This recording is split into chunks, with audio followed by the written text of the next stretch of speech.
Today is the 28th of March 1998, the second date of our retreat.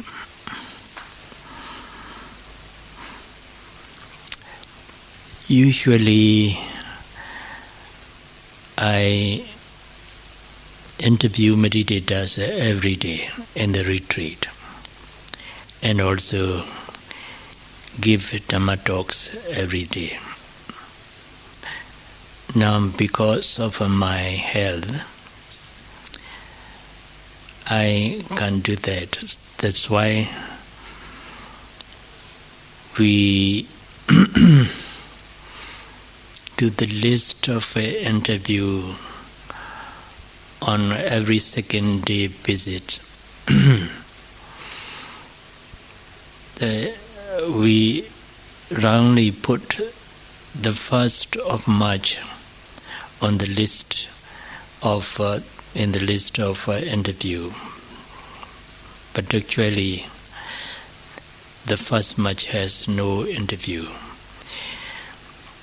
I take the every Sunday as a holiday.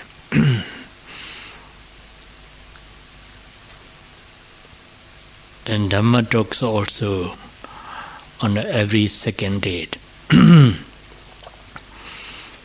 So where there's on the day there's interview, there won't be Dhamma talk. On the day there's a Dhamma talk, there won't be interview.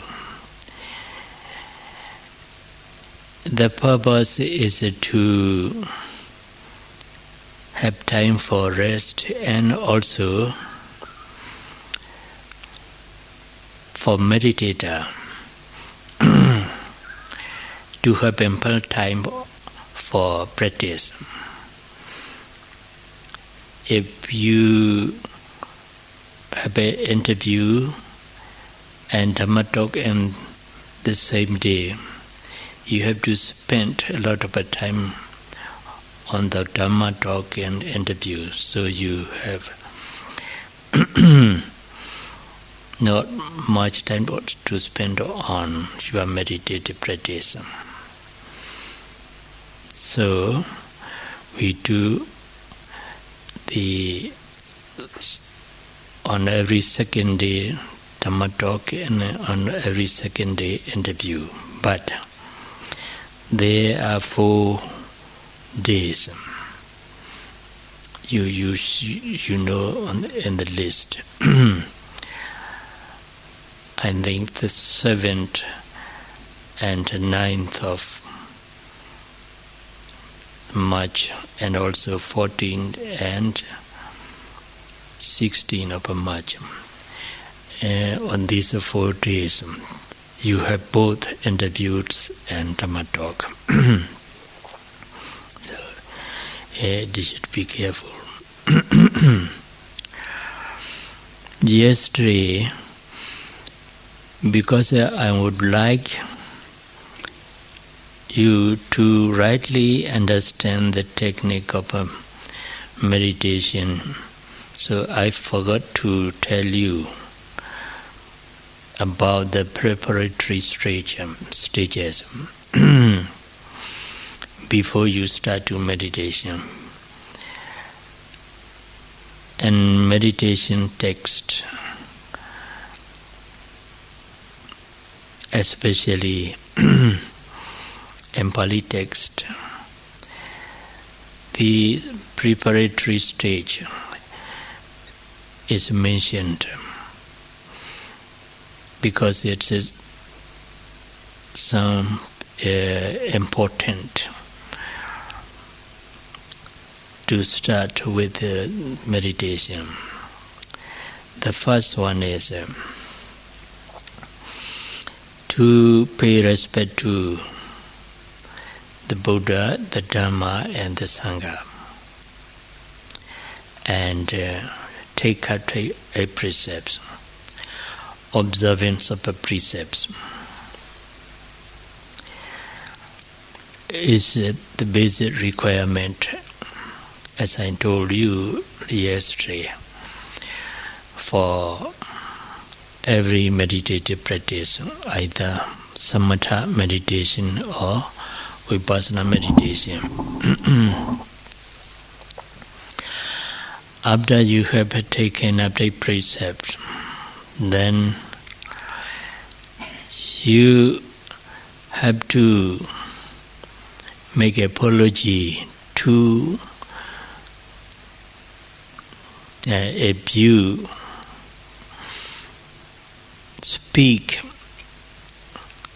contemptuously or in jest to a noble one or about a noble one who has attained enlightenment, such as path and fruition.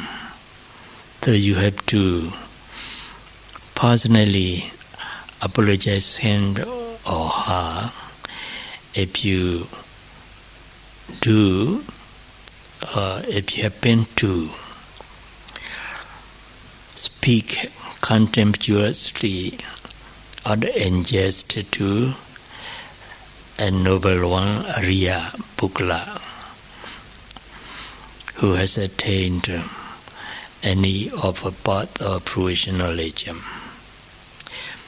But if that person is not available here, you have to make this apology through your meditation teacher, or you should do it introspectively to yourself.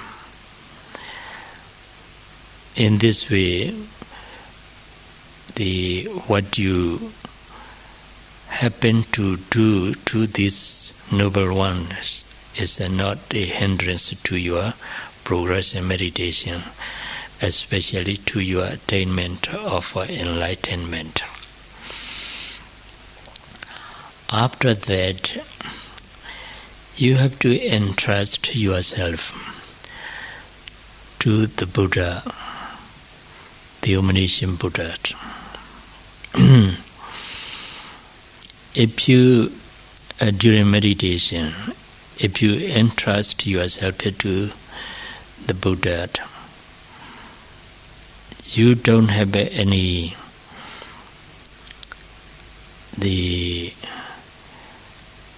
unpleasant vision in your meditation, even though you have unpleasant vision or dreadful vision. Your mind is not moved by this vision. You note it and it goes away because of you entrust yourself to the Buddha. And another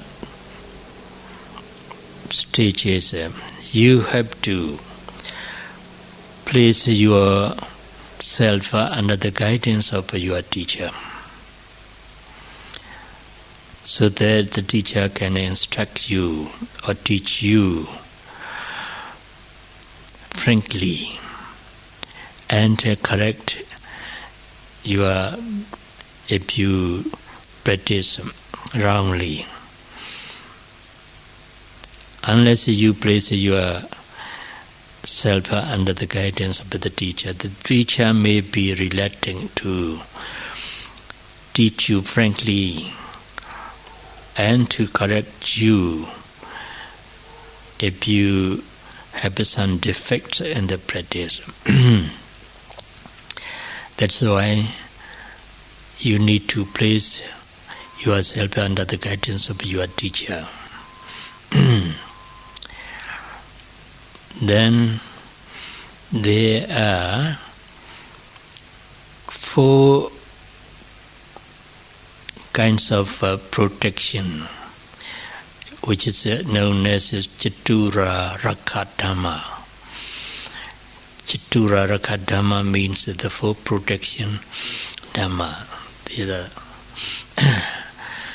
The 4 protections subject of a meditation. When you practice these are for protection before you start your Vipassana meditation. It's very much helpful for your progress in meditation. The four subjects of the protections are: the first one, the Buddha, the attributes of the Buddha, or Buddha Nussati Bhavana, the recollection of the Buddha's attributes. Then the second, Metta meditation, loving kindness meditation towards all living beings. Then the third, reflection on the loathsome aspects of the body. It's so-called Asubha Bhavana. The fourth,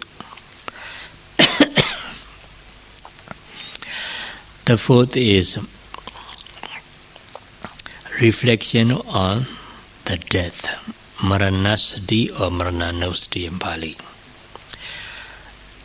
As to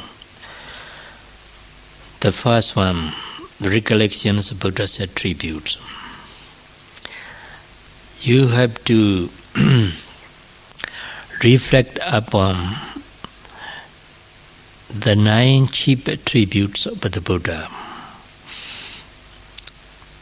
Araham Sammasambuddho Vijayacharana Sampanno Sugata Lokavidu, and so on. Here Araham means worthy one. The Buddha is worthy of honor because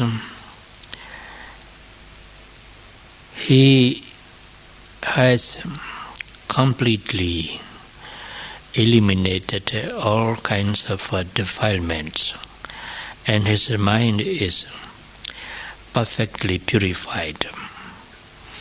So he is worthy of honor.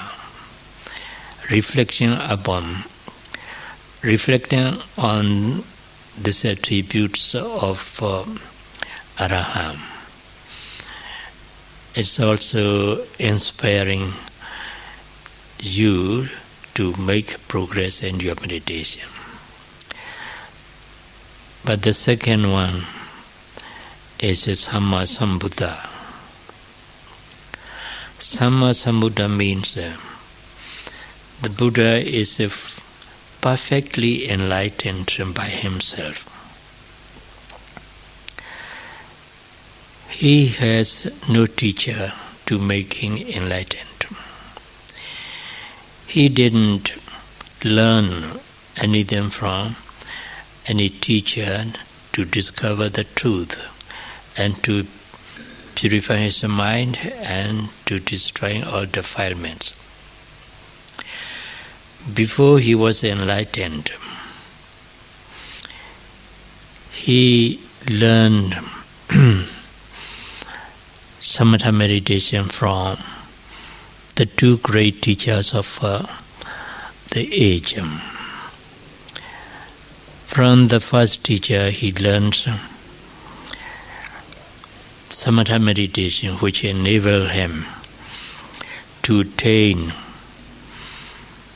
the 7 stages of jhana, concentration.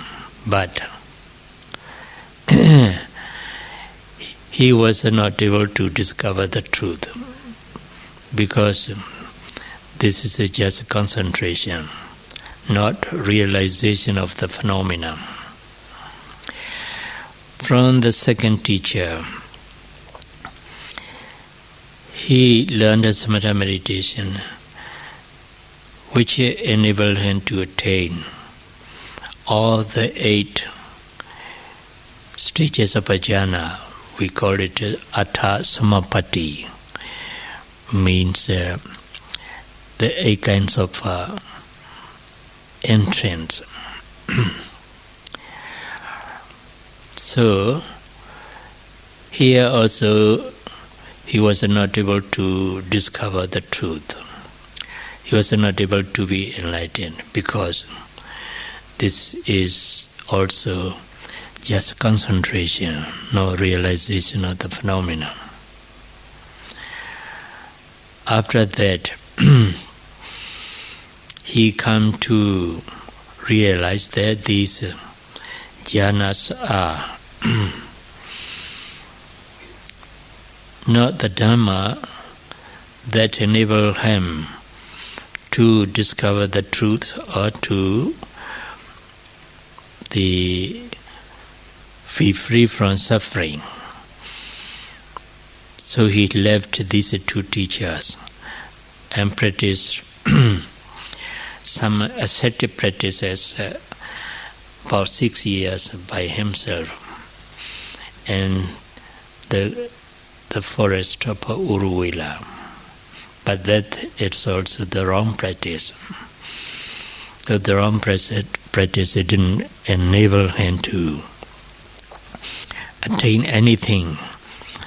So he has decided this is the wrong practice. Then he went to Kayasisa, a place where there is a very big bodhi tree. Under that bodhi tree is the bodhi tree. He practiced, first of all, samatha meditation, by which he attains the first, the second, the third, and the fourth stage of jhana, that's a deep concentration. Based on this is the four stages of a concentration or jhana, he observes whatever arises in his body and mind as it is. That was vipassana. Only then he comes to realize the three characteristics of mentality and physicality: impermanence, suffering, non-self or no-soul nature of a bodily and mental phenomena. Eventually he attained the enlightenment, having destroyed all mental defilements. So the Buddha is perfectly enlightened by himself. He did not have any help or any teaching from any other teachers. That is called Samma Sambuddha. Samma Sambuddha, the Buddha is perfectly enlightened by himself. Recollecting, reflecting on these attributes, you can attain some degree of concentration. It gives you it inspires you to go forward with your practice ardently and honestly. So this is also one of the protection meditation. And also practice of this protection meditation, the Buddha Nusti Bhavana, recollection of the Buddha's attributes, prevents you from protects you against any illness or any danger during your retreat. Then the second one is metta meditation, loving kindness meditation. You have done this loving kindness meditation a lot, I think. Wishing peace and happiness of all living beings, reflecting upon their welfare, seeing mentally some sentences such as, may all living beings be happy and peaceful. May all living beings free from animal states. May all living beings free from disease and dangers. May all living beings free from both mental and physical suffering. In this way you develop the loving kindness, the spirit of loving kindness, metta citta in you. This also the one of the protection meditation. Then the third one is reflecting upon loathsome aspects about the body. You have to reflect on your body, thinking about all impurity, all aspects of impurities in the body, such as blood, pus, urine, defecation, intestine, stomach, phlegm, pus, and so on.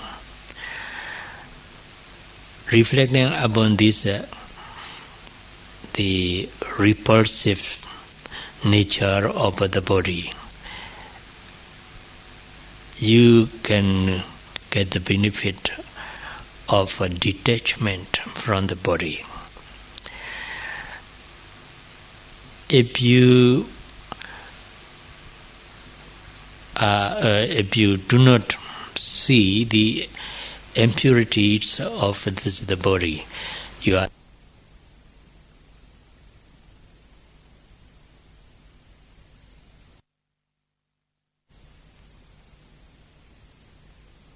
in this meditation. If I strive my best in the practice, I may have some illness or some weakness and so on. In this way you may be reluctant to work hard on meditation. So that is because you are too much attached to your body. This meditation, which reflects upon the loathsome aspects of the body, decreases your attachment to the body. Then you can try your best and you can work hard on your practice. Then the last one is reflection on the death. Everyone who is born is subject to death, but no one has the idea that he may die tonight or tomorrow, day after tomorrow, or this month or next month. He assumed that he would live, say, at least another 10 years and 20 years and so on. But the death follows the living beings very closely. At any time, one can die. So, that's why the Buddha said, you should reflect upon the death which comes to you at any time. When you have when you recollect or when you reflect upon the death, you should think about what the Buddha said. Death is sudden. Death is sudden, living is uncertain. Life is precarious, death is sure. So at any moment I may die. This way, if you reflect upon the death, then you may feel urgent to practice this meditation and to attain any stage of enlightenment or any stage of insight knowledge. So this is also one of the protection meditation. There are 4 protection meditations. The first one is recollection of the Buddha's attribute. The second one is the development of loving kindness. The third is reflection of loathsome aspects of the body. The fourth is a reflection on the death. So these, before you start to practice your Vipassana meditation every day, in early morning, you should do these 4 protection meditations at about 2 minutes each. Recollections about the Buddha's attributes, 2 minutes. Development of loving kindness, metta, 2 minutes. Reflection on the loathsome aspects of the body, 2 minutes. Reflection on death, also 2 minutes. Only after that you should start to practice your Vipassana meditation, insight meditation. But here, metta meditation is very much helpful for insight meditation, because when you do metta meditation, your mind very easily concentrated on the object. Then you may feel calm and peaceful, tranquil. At that time you switch on your mind to Vipassana, insight meditation. Then the insight meditation is very good. So for metta meditation you should spend about 10 or 15 minutes on this meditation. Only after that you should practice Vipassana meditation, insight meditation. Sometimes your mind may be reluctant to practice, or you may feel lazy to practice. Sometimes you may have a lot of worries or a lot of restlessness. You are unable to observe them, you are unable to overcome them by noting them. In such a case also, you should do metta meditation, say it about 1 sitting or 2 sitting. Then gradually your mind will be concentrated on the object of metta. Then you may feel calm, peaceful, tranquil. Then you can return to Vipassana meditation. So metta meditation is such a benefit, effective meditation for Vipassana meditation. It's enough now today. May all of you rightly understand the technique of these 4 protections and the technique of Vipassana meditation, and strive your best to attain the cessation of suffering.